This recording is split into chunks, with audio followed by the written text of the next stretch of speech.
25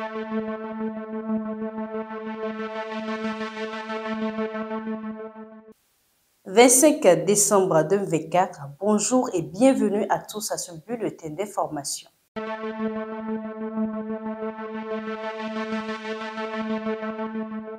Le gouvernement béninois et le Comité international de la Croix-Rouge ont signé à Cotonou un accord de siège marquant une étape importante dans leur coopération de longue date.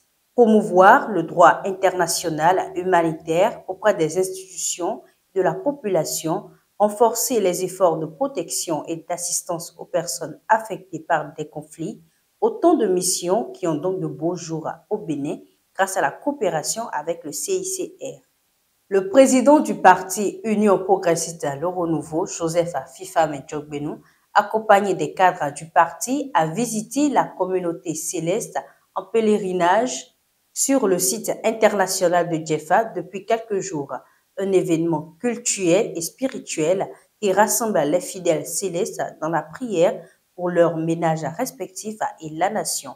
Une cause que soutient Joseph Djogbenou, qui a profité de l'occasion pour exhorter à la culture de la paix. Une démarche appréciée par les fidèles de cette obédience née au Bénin et qui est présente aux 4 coins du monde. Élément justice dans cette édition, le maire de Savalou, Delidji Wendo, incarcéré sur instruction du tribunal de première instance de Savalou, est libéré ce mardi 24 décembre 2024.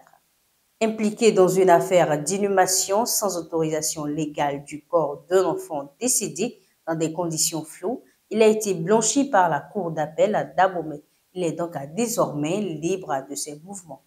Ailleurs, au Mozambique, 21 morts, c'est le bilan effectué par le ministre de l'Intérieur à propos des tensions survenues après la confirmation de la victoire du parti Frélimo par la Cour constitutionnelle ce mardi 24 décembre 2024.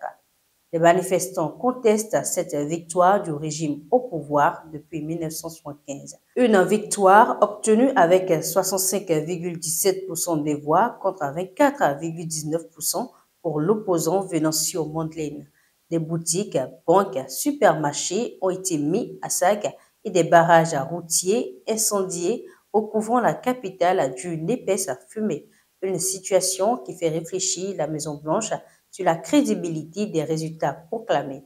Par ailleurs, une diplomate américaine a exhorté la population mozambicaine au calme et au dialogue.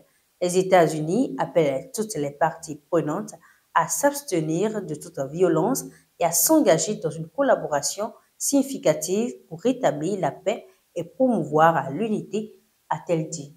Dernier virage dans cette édition, le tribunal d'Amsterdam a rendu son verdict ce mardi 24 décembre 2024 dans une affaire impliquant 5 hommes accusés de violence sur des footballeurs israéliens. Les faits remontent à début novembre en marge d'un match de Coupe d'Europe opposant l'Ajax d'Amsterdam au Maccabi Tel Aviv.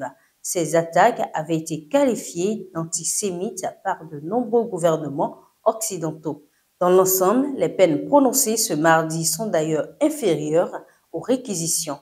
Elles vont d'1 mois à 10 semaines d'emprisonnement pour 3 accusés reconnus coupables d'agression sur des supporters israéliens et de jet de pierre sur la police ou encore de complicité d'actes de violence et 100 heures de travaux généraux pour un autre accusé de 19 ans. Et ce sera tout pour cette édition. Merci de nous avoir suivis. Joyeux Noël à vous.